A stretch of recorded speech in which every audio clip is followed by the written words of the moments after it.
Buenas, ¿cómo están? Saludo de nuevo por las dudas que alguno haya venido a la segunda reunión. Nos toca hablar de Nehemías capítulo 8, así que los invito a abrir sus Biblias en el libro de Nehemías, que lo venimos viendo desde hace varios domingos. Capítulo 8 es lo que nos toca hoy.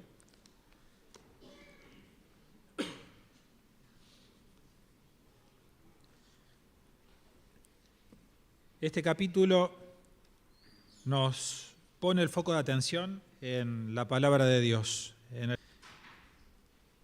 Vamos a leer el capítulo 8.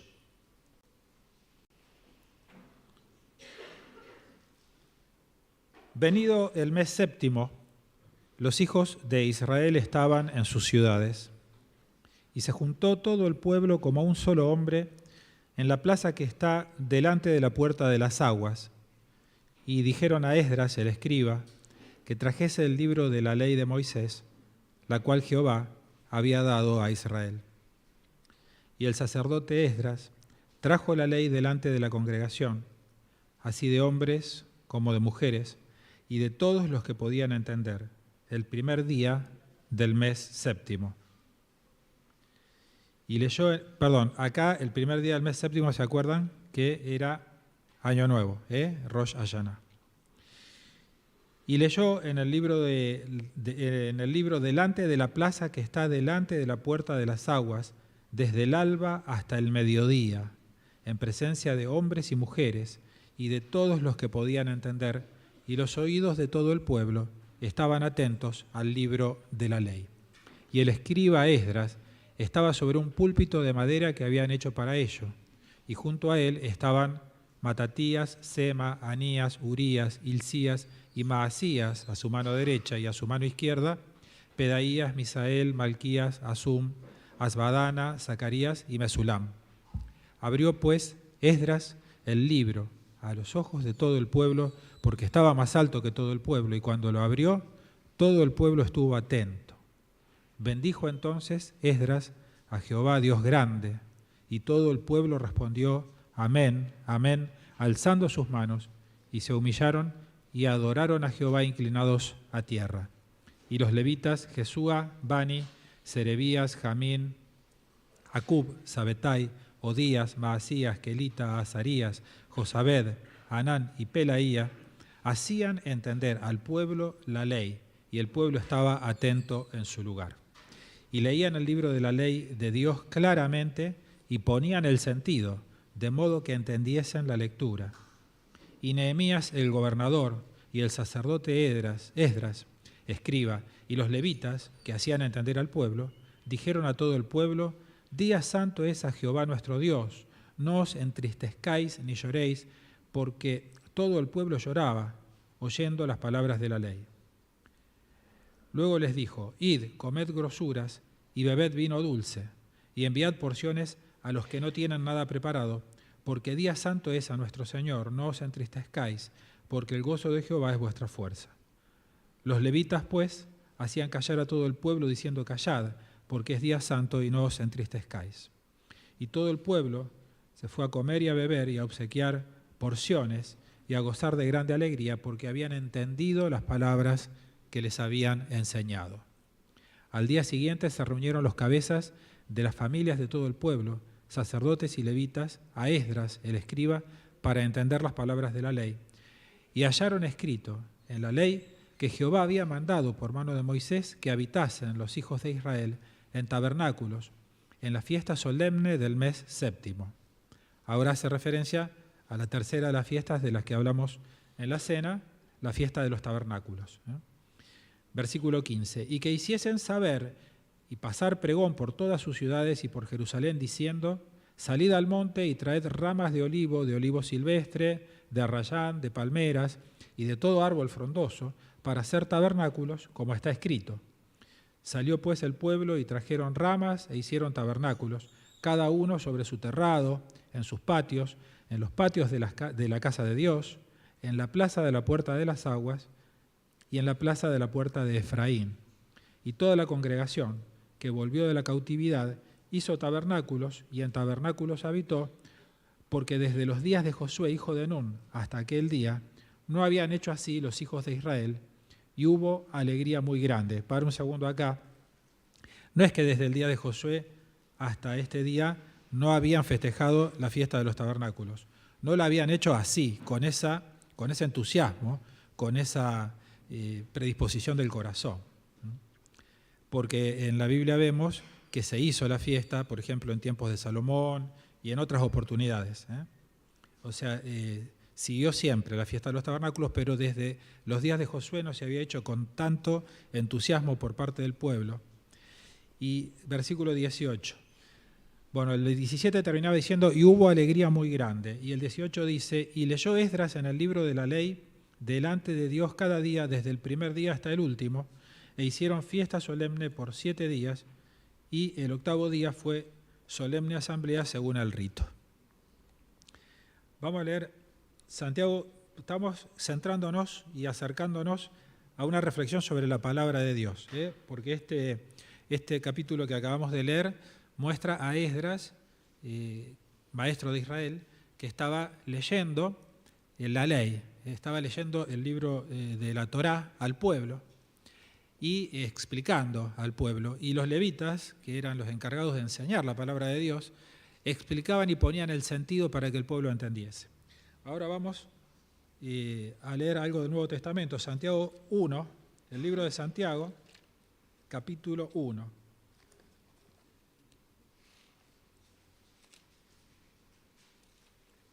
Versículos 21 al 25.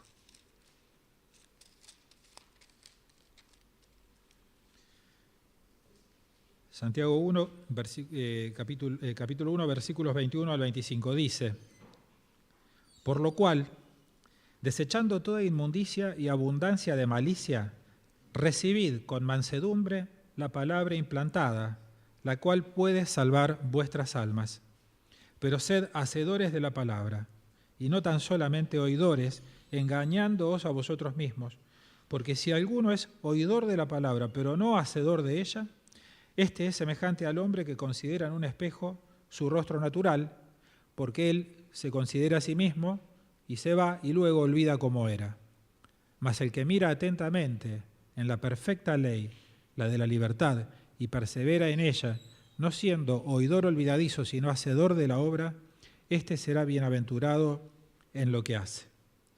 Y vamos a ver en el Evangelio de Juan, capítulo 3, para terminar, un poquito del encuentro que el Señor tuvo con Nicodemo. Vamos a ver los versículos 1 a 6, Juan capítulo 3. Había un hombre de los fariseos que se llamaba Nicodemo, un principal entre los judíos.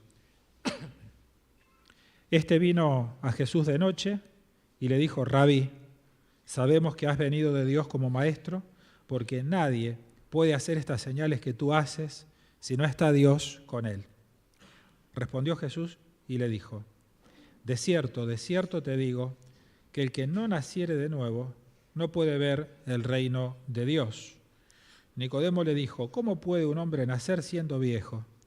¿Puede acaso entrar por segunda vez en el vientre de su madre y nacer? Respondió Jesús, de cierto te digo, que el que no naciere de agua y del Espíritu no puede entrar en el reino de Dios. Lo que es nacido de la carne, carne es, y lo que es nacido del Espíritu, Espíritu es. Versículos 14 y 15. Le sigue hablando el Señor a Nicodemo y le dice, y como Moisés levantó la serpiente en el desierto, así es necesario que el Hijo del Hombre sea levantado, para que todo aquel que en él cree no se pierda, mas tenga vida eterna. Bueno, estamos viendo el capítulo 8 de Nehemías, que nos habla de la palabra de Dios y cómo fue leída la palabra de Dios en la congregación. Recuerdan que el pueblo había vuelto de la cautividad en Babilonia y ya estaban cubiertas sus necesidades materiales básicas, porque los muros estaban terminados, las puertas estaban colocadas, y ahora había que ocuparse de las necesidades espirituales del pueblo. Esto es un ejemplo de lo que pasa acá, ¿no es cierto? Este avivamiento espiritual que vivió el pueblo de Israel es un ejemplo a seguir por nosotros, ¿no? Cuando el pueblo se aleja de la palabra de Dios, de amarla, de leerla y sobre todo de obedecerla, pierde la bendición de Dios. Es decir, Dios nos bendice cuando obedecemos su palabra. Él no puede bendecir la desobediencia, porque no lo puede hacer. Iría en contra de su naturaleza, ¿no? Pero Él bendice la obediencia a su palabra. Dice, no lo leemos, pero es conocido el Salmo 1, versículos 2 y 3, que si queremos ser árboles fructíferos, debemos deleitarnos con la palabra de Dios. Habla de bienaventurado el varón, la persona, que se deleita en la palabra, que será como un árbol que va a dar fruto a su tiempo. Súper feliz la persona que se deleita en la palabra. Nehemías acá ya había terminado con el pueblo de construir los muros, ¿se acuerdan? En 52 días, fue muy difícil, de todo eso ya hablamos, cómo fueron superando las adversidades. Con una mano construían y con la otra tenían la espada para defenderse. No fue fácil, ¿no? Y rápidamente, en 52 días, el Señor hizo que Nehemías y quienes le ayudaban pudieran terminar una tremenda obra, y los muros estaban hechos, las puertas colocadas. Ahora había que ocuparse de las necesidades espirituales del pueblo. De esto se trata el capítulo 8 y los siguientes hasta el capítulo 13, porque en el capítulo 8, Esdras, que es este, ¿no? Instruye a la gente, es lo que vamos a ver. En los otros capítulos que vienen, el capítulo 9, el pueblo confiesa el pecado, sigue el aspecto espiritual ahora, ¿no? En el capítulo 10 al 12, los levitas dedican a Dios los muros. Y en el capítulo 13, Nehemías limpia, entre comillas, espiritualmente la comunidad. ¿Se acuerdan que vimos, cuando nos hablaba Miguel, del carácter impetuoso que tenía Nehemías? Y él allí censuró categóricamente, enérgicamente, los matrimonios entre personas de distinta fe. ¿Por qué? Porque hacía que vayan tras dioses con minúscula y se olvidaran del Dios verdadero, ¿no? Así que todos los capítulos que siguen hasta el 13 son capítulos que hablan de lo espiritual. Y acá Esdras y Nehemías ponen la palabra de Dios en primer lugar en la vida de la ciudad, en esta especie de conferencia bíblica que hicieron, y la gente respondió a las Escrituras. Como decía, es un ejemplo para nosotros el tema de esta respuesta del pueblo a la palabra. Y es un ejemplo también la tarea que hicieron tanto Esdras como Nehemías, y no solo para los ancianos o las personas que tienen una responsabilidad en la iglesia, sino para todos, que la principal tarea de los creyentes es predicar la palabra, predicar la palabra. Y acá ellos se ocuparon de eso. Acá tenemos 3 aspectos del capítulo. Del versículo 1 al 8, que ya leímos, habla de entender la palabra de Dios. ¿Se acuerdan cómo le explicaban el sentido? Ponían el sentido, le explicaban los levitas la palabra al pueblo. Y el pueblo la entendió. Y el pueblo, los que estaban ahí, después vamos a ver, tenían edad para entender, la entendió y se alegró. Después, entonces, del versículo 9 al 12, debemos regocijarnos en la palabra, porque ellos, al principio no, pero después se regocijaron en haber entendido la palabra. Y finalmente, del versículo 13 a 18, debemos obedecer la palabra. Ellos obedecieron e hicieron la fiesta de los tabernáculos, quisieron hacerla porque estaba escrito así, y lo hicieron con muy buena predisposición del corazón. Primero, debemos entender la palabra. Esdras trajo el libro, versículos 1 al 4, abrió el libro, leyó y explicó el libro en los versículos siguientes. La Biblia no es un libro mágico. Me hace acordar a mi hermano cuando tenía un examen, ponía el libro abajo de la almohada, pensando que el otro día lo hizo. Y bueno, no es así, no es magia, digamos. Hay que entender la palabra, pero para que pueda llegar al corazón y entonces sí, liberar el poder que cambia vidas. La palabra tiene poder, pero para que libere ese poder en los corazones de las personas, primero hay que entenderla. Y este capítulo que leímos nos habla de comprensión de la palabra reiteradamente. Versículos 2, 3, 7, 8, 12 y 13 nos habla de comprensión, de comprender, de entender, de que las personas que estaban eran las que podían entender la palabra, ¿no? El Señor Jesús, cuando nos habló de la parábola del sembrador, en Mateo capítulo 13, puso el énfasis ahí, en entenderla, la palabra de Dios, y también en recibirla, o sea, en que entre al corazón, ¿no? Claro, para que entre primero hay que entenderla. Entonces el Señor comparó la comprensión de la palabra y el permiso que le damos nosotros de que entre al corazón con la siembra de semillas en la tierra, la parábola del sembrador, donde echa raíces y después da fruto. Esdras era el maestro, entonces fue llamado por Nehemías para que dirija la enseñanza de la palabra, para que la lea y dirija la enseñanza. Era el maestro ideal, porque nos dice Esdras capítulo 7, versículo 10, que había preparado su corazón para buscar la ley del Señor y para cumplirla y para enseñar en Israel. No era un improvisado, él se había preparado para ser maestro de Israel. Y él se había preparado no solo para buscar la ley, sino también que quería cumplirla y enseñarla. Y había llegado a Jerusalén unos 14 años antes que Nehemías. Se acuerda que fue como en etapas el regreso. Primero vino un grupo con Esdras y después llegó Nehemías. Y él ya en ese tiempo que había estado intentó que la gente volviese a Dios. Ya estaba ministrando, digamos, intentando que la gente, un despertar espiritual. Eso fue en Esdras capítulo 7 al 10. La asamblea se hizo en la puerta de las aguas. Esto es una simbología también, porque el agua para lavarse es una imagen de la palabra de Dios. Lo vemos Juan 15:3, Efesios 5:26, que habla del agua como una imagen de la palabra. Y el agua para beber es una imagen del Espíritu de Dios. Juan capítulo 7, versículos 37 al 39. Claro, debemos recibir el Espíritu de Dios, ¿no es cierto? Cuando creemos, recibimos el Espíritu Santo, pero después le tenemos que permitir que nos enseñe, ¿no? Dejarnos enseñar y guiar por el Espíritu, que es una función que cumple en nosotros.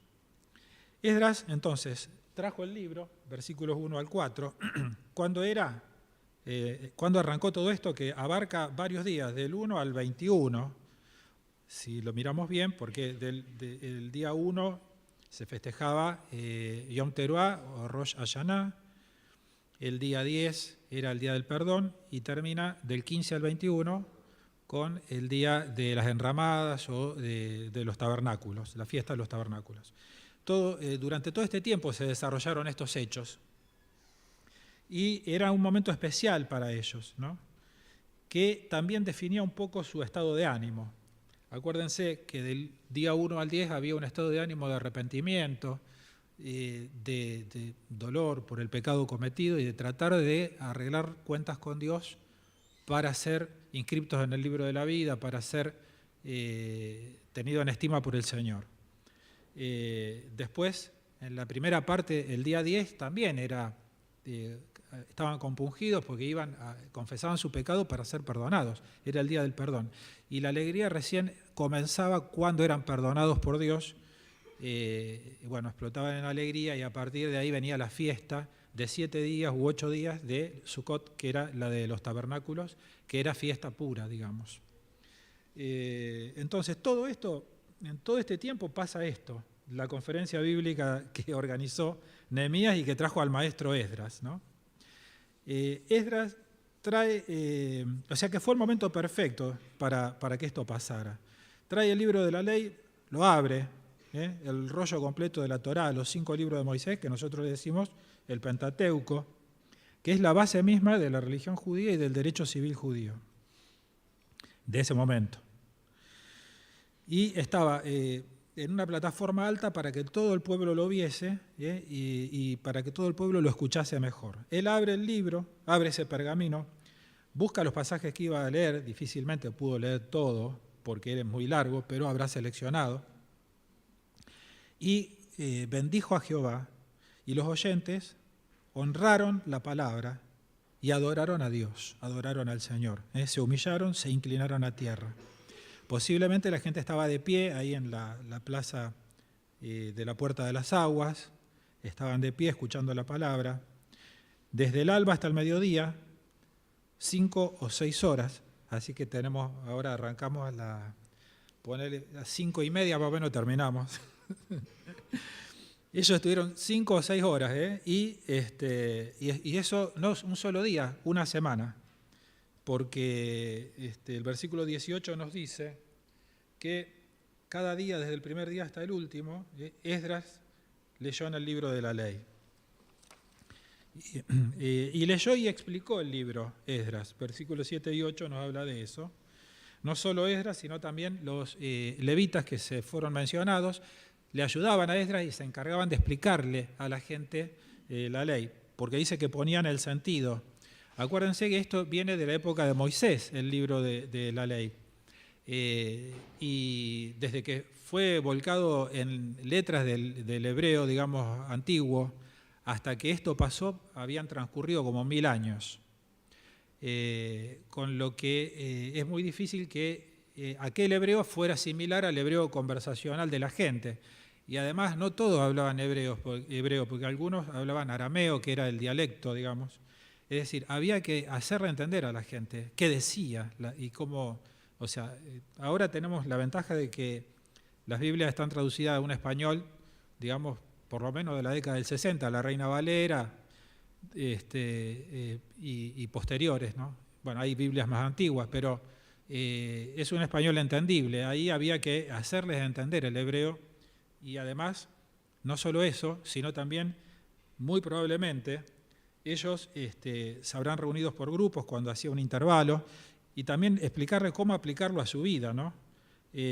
Tal vez respondían preguntas que la gente les hacía, o sea, le ponían el sentido a la palabra y la entendieron.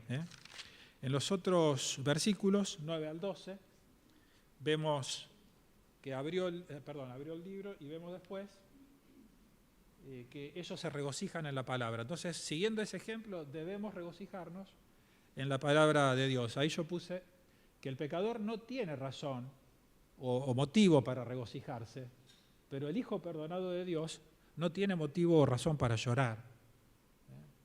Y hay una secuencia. La convicción de pecado, recordemos que esos días de arrepentimiento, esos 10 días, eran días de arrepentimiento y de reflexión.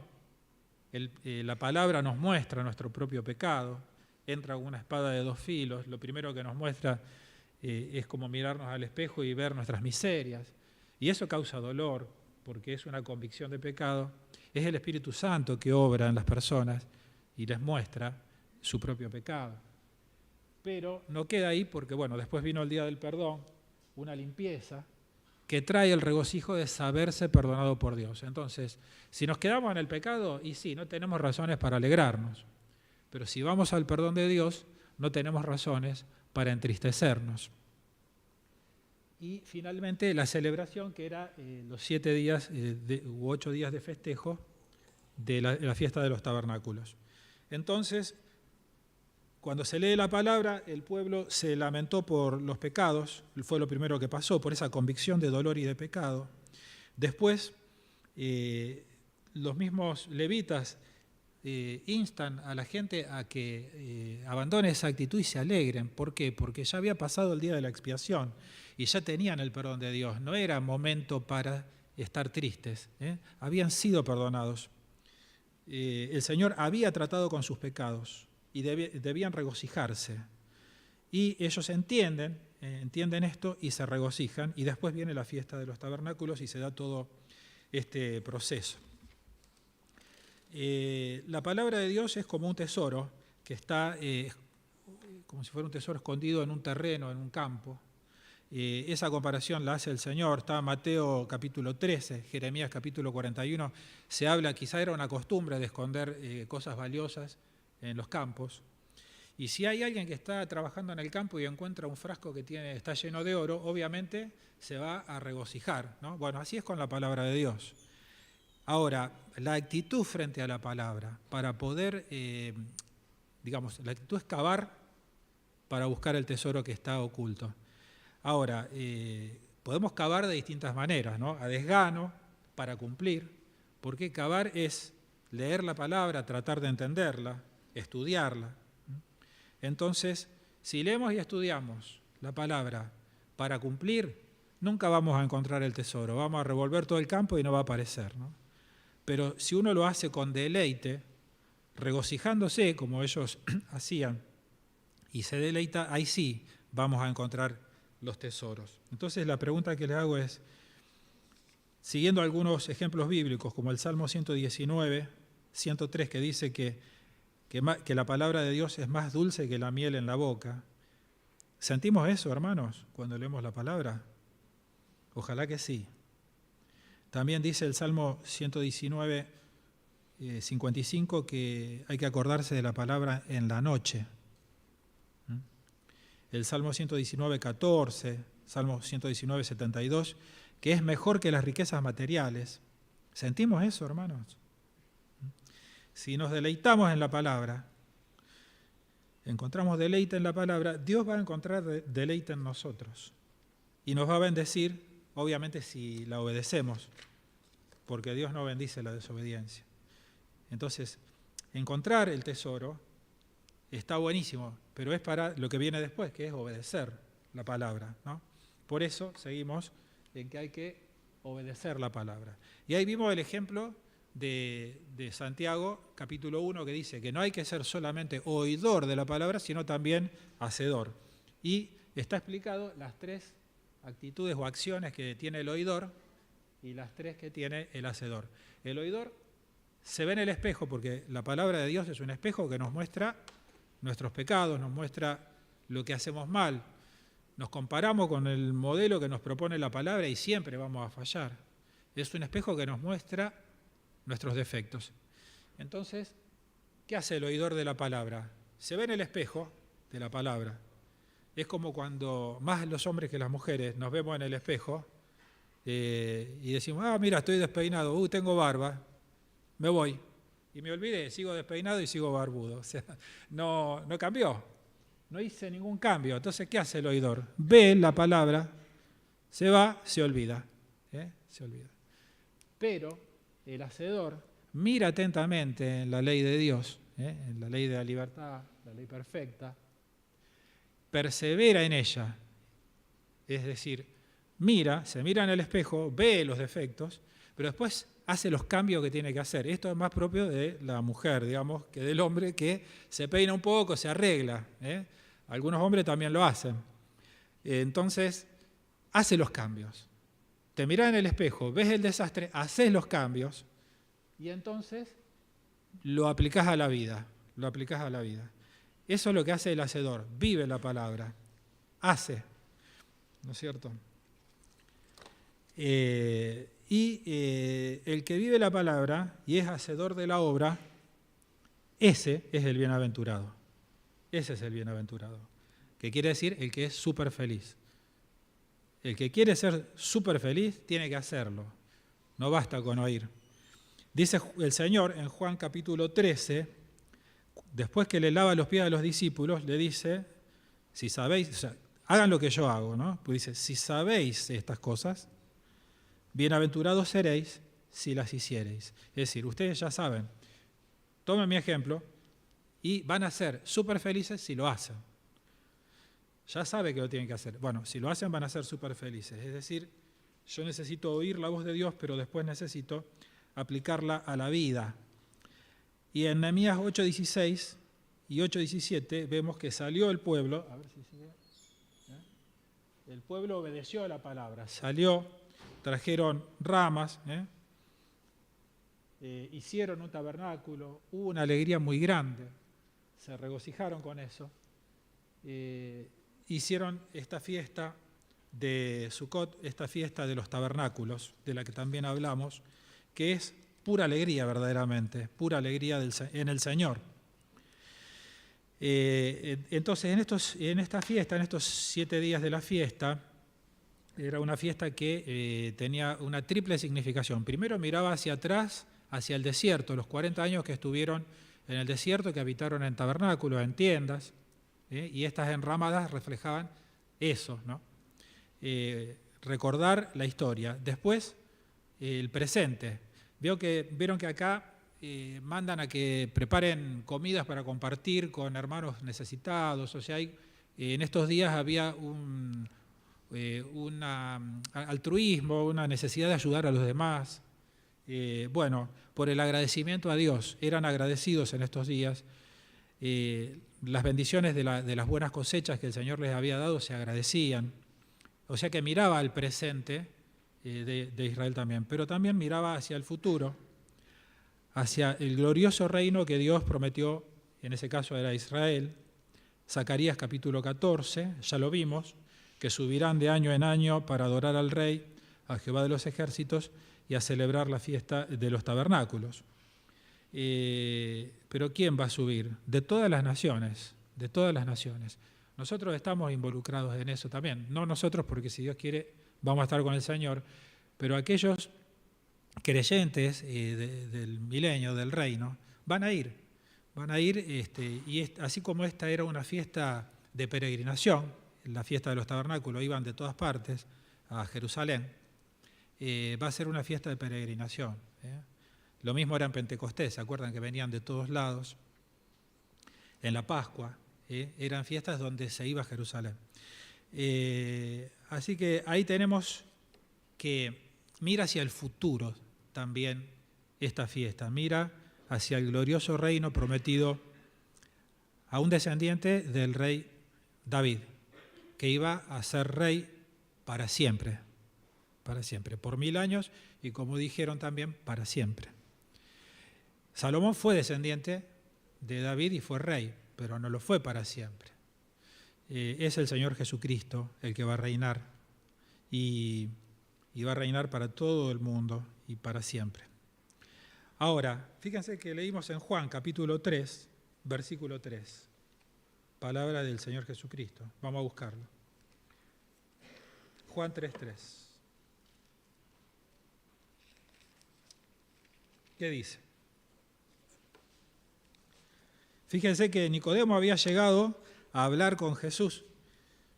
Y Jesús, antes de que le pregunte, ya le respondió lo que le venía a preguntar. Jesús ya sabía qué le quería preguntar antes de que hable. Y le dice, de cierto te digo, que el que no naciere de nuevo no puede ver el reino de Dios. Eso es lo que le dijo Jesús. No puede ver el reino.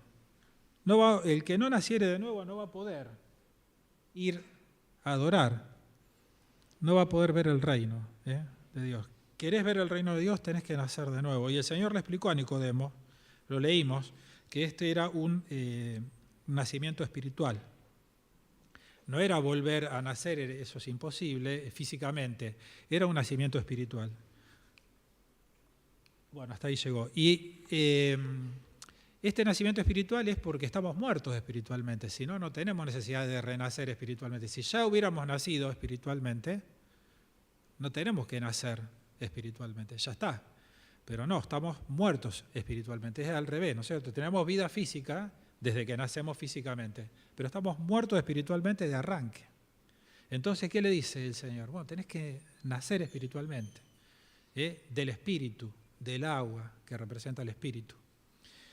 Y también le explica cómo lograrlo, porque él no solo le dice lo que tiene que hacer, sino que le dice lo que iba a pasar. Le adelanta a Nicodemo, le dice, el Hijo del Hombre va a ser levantado entre cielo y tierra, así como pasó en la época de Moisés, cuando estaban en el desierto precisamente, que se levantó el asta con la serpiente de bronce.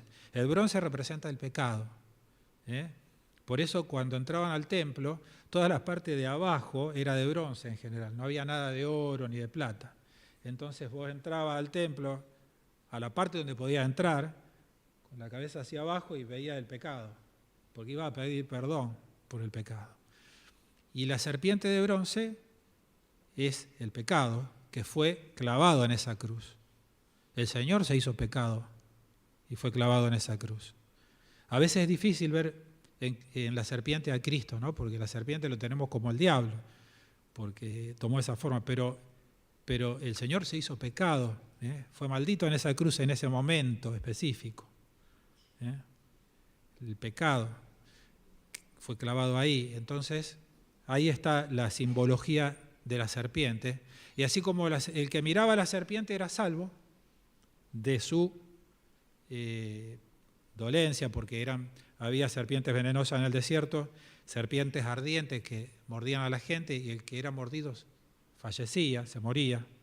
Entonces, por misericordia, el Señor le dice, bueno, a Moisés, hace una cruz, un asta, pone la serpiente, y el que mire la serpiente va a ser salvo de eso, se va a salvar. Así iba a ser, esto lo compara el mismo Señor Jesús, que se lo dice a Nicodemo, así voy a ser levantado yo, el Hijo del Hombre, le dice, y el que mira a la cruz con fe va a ser salvo. ¿Qué tenía que hacer la gente? Mirar esa cruz, mirar esa serpiente de bronce levantada con fe en que iba a ser salvo. No tenía que hacer nada, solamente poner la fe en lo que estaba viendo, ¿no? Con el Señor Jesucristo pasa lo mismo. ¿Hacer obra? No. No tenemos que hacer obra para ser inscriptos en el libro de la vida. Nosotros creemos que es por fe, por gracia, mediante la fe. Gracia, regalo de Dios, mediante la fe en Cristo Jesús. Entonces, miramos a esa cruz con los ojos espirituales, miramos a esa cruz con fe. ¿Y fe en qué? Bueno, en que eso ocurrió, fe en que eso es real, que eso ocurrió por mí, por vos, por toda la humanidad, por todos, y que el que pone sus ojos de fe ahí, reconociendo que él debió ocupar ese lugar, pero que Cristo lo hizo en sustitución de nosotros, entonces ese es salvo, porque ese cree en el Señor. Tenemos que ser conscientes de que los que debimos estar ahí somos todos nosotros, cada uno, pero el Señor nos sustituyó. Así como en la antigüedad veíamos, los animalitos sustituían a las personas, porque la paga del pecado es muerte, dice la Biblia. Entonces, bueno, Dios eligió ese método de que el pecado, digamos, necesitaba derramamiento de sangre. No hay perdón de pecados sin derramamiento de sangre. Y en la antigüedad esos animalitos eran sacrificados y cubrían ese requerimiento divino. Pero desde que el Señor dio hasta la última gota de sangre en el madero del Monte Calvario, eso ya no se necesita más, lo dijimos. Y ahora lo tenemos que mirar con los ojos de la fe. Eso es lo que le explicó precisamente a Nicodemo. El que mira al Señor con fe es salvo. Hechos 16:31 dice eso. Cree en el Señor Jesucristo y serás salvo. Bueno, gracias hermanos por su atención.